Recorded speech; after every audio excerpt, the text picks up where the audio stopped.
Harden's playoff struggle continued throughout the Eastern Conference Finals, culminating last night as the Cavaliers were swept by the Knicks. Harden averaged 16 points per game while shooting slightly under 39% from the field and 18% from three-point range, along with 4 turnovers per game. That's not good.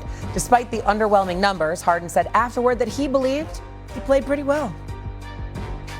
I think I did pretty good, you know.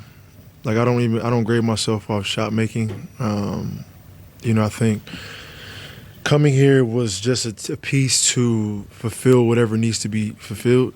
And, defensively being extremely solid, offensively, getting guys shots and fitting into a system that was already in place. So I think I did good. Obviously I could have been better. I feel like I always can be better, but I know one thing, that I work extremely hard. Cam, you okay? Stephen A., go ahead. Go ahead. Stephen A., Cam, one of you, go on. Did he say defensively do good? I just thought he did good defensively. I didn't hear defensively. Maybe he said it, maybe. Yeah, he did. He said defensively, yes. He said defensively. Extremely solid was the phrase. Defensively been extremely solid. Maybe I need to go back and watch the tapes of the first 2 rounds. I know what I saw this round.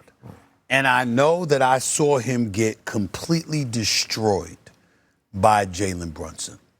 So just for the audience, to edify the audience to some degree, in the first round series against the Raptors, he averaged 20 on 45% shooting, 38% from 3. No problem there.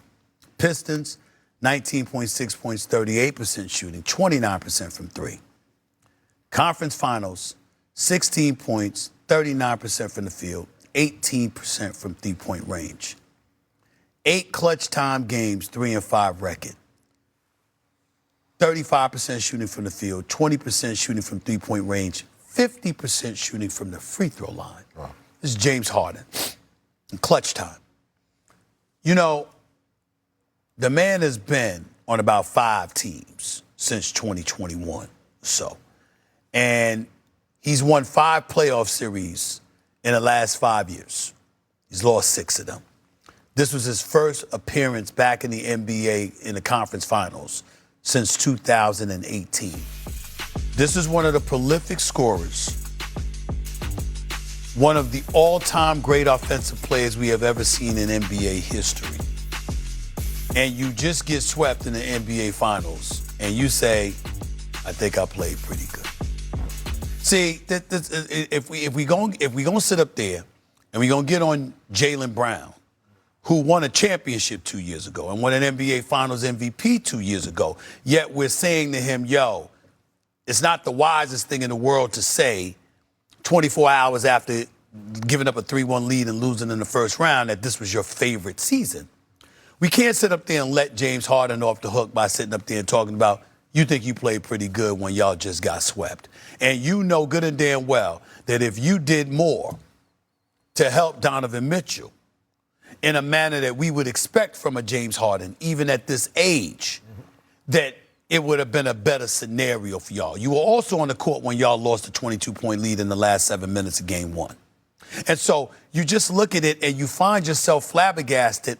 If not flabbergasted, Jay, you know how it really hit you and where it really hit you at? He's got a player option that's going to pay him $42 million. And one of the things that we try to impart upon, they talk about the media narrative and all of this stuff. This is what we try to tell them.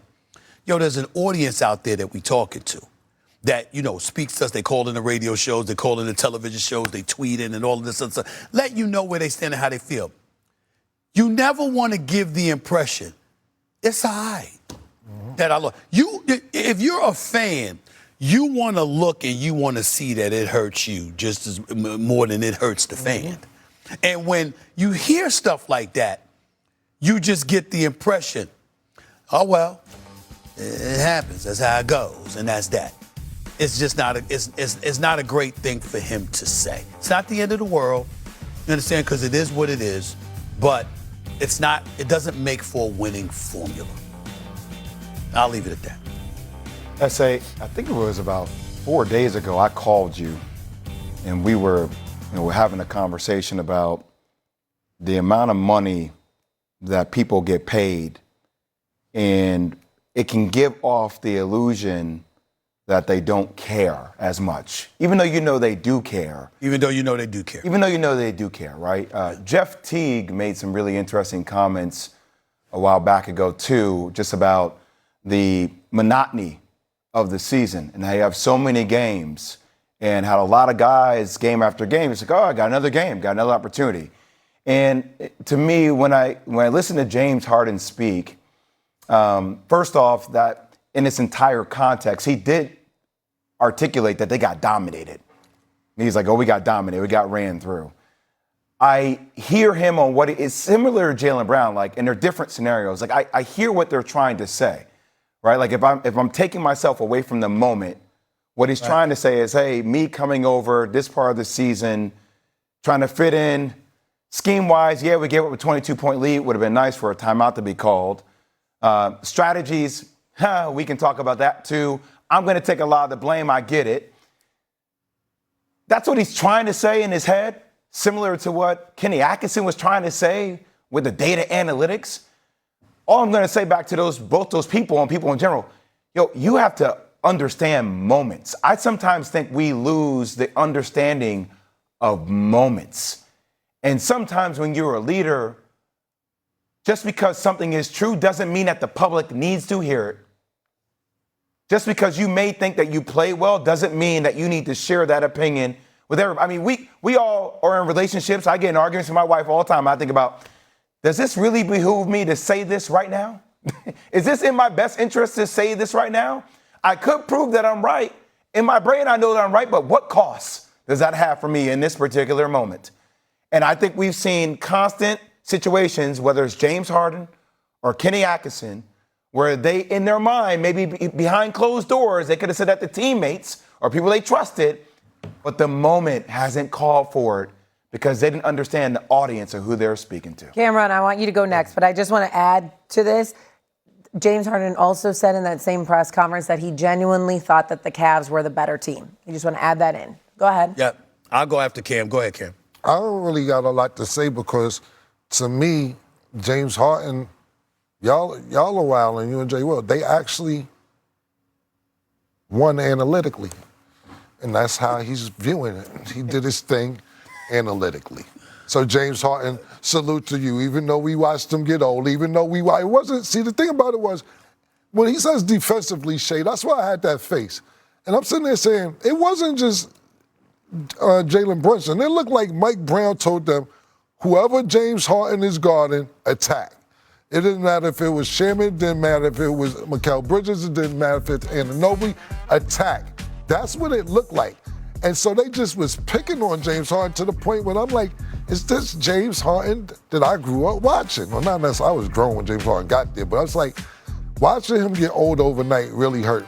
But for him to say this is Kenny Atkinson. The analytics, they did their thing. Well, they did their thing. I'm glad the both of y'all are on the screen when I say what I'm about to say. James Harden is 36 years of age. He turns 38. He turns 37 in August. Steph Curry is 38 years of age. 38. Are we looking at him getting old? But I said that in other segments, Stephen A. Yeah, right. What I'm saying, what I'm getting to is, listen to where I'm going, Jay. I'm not bringing up game. This is not about game. I'm talking about the commitment, conditioning, taking kids. LeBron, 41. Why are we looking here wondering about what he's going to do and what the Lakers should do? Because all of this stuff, y'all threw everything at Luka Doncic. Luka Doncic is the man. Luka Doncic is this. Luka Doncic is that. The brother, 26, 27 years of age. Who was playing in the playoffs? And who wasn't? It was LeBron that was playing. It was Luka that wasn't. So in other words, when we look at cats getting old, understand they're not necessarily just getting old. There's a level of commitment that appears to be lacking because your game is your game. Jay, I've watched this. You and I have talked about this on many occasions when you've debated with me, and on rare occasions you actually concede. I have a good point. When I bring this up to you, Jay, I said there's a difference between getting ready and staying ready. Always. When we look at those superstars, they don't come into the season and use the season to get ready. They come into the season ready. Now, they may upgrade and be even more ready as the season progresses, but they're ready from tip-off. They're ready once it starts because their whole stuff is, we ain't going out like that. We the marquee. So you look at James Harden. Now, you bring up analytics. Let's bring up analytics. I got this here for you, Cam. You ready for this? Yes, sir. Let's Jay, do it. you listening? You ready for this, Jay? Mm-hmm. Harden, in 4 conference finals games against the Knicks, 12 assists. Didn't he say he was passing the ball? Didn't he say passing the ball? Getting guys shot? Ain't that what he said? Ain't that what he said? 12 assists in 4 games. How many? 17 turnovers. Oh, no, I'm not finished. Jalen Brunson, guarding Jalen Brunson. Let's keep this a buck here, too, because there was like 60% shooting against James Harden. What defense? What are you talking about? Jalen Brunson, 14 of 25, 56% against James Harden. Mikal Bridges, 83% when guarded by James Harden. 10 of 12. What are we talking about? Those are analytics. Did you bring up analytics? I brought up analytics because the coach, that's what the coach is better thing. The coach going off analytics. Now, Jay, listen. Come on, bro. I'm with you. I don't know what to say. There's nothing to say. I say to people, I'm brilliant because I know I'm not. I listen to those who are, and I don't mind being a bit deferential. You see, this is one of the things that pisses me off when I'm on national television and cats try to come at me. They act like I'm the only one that says something.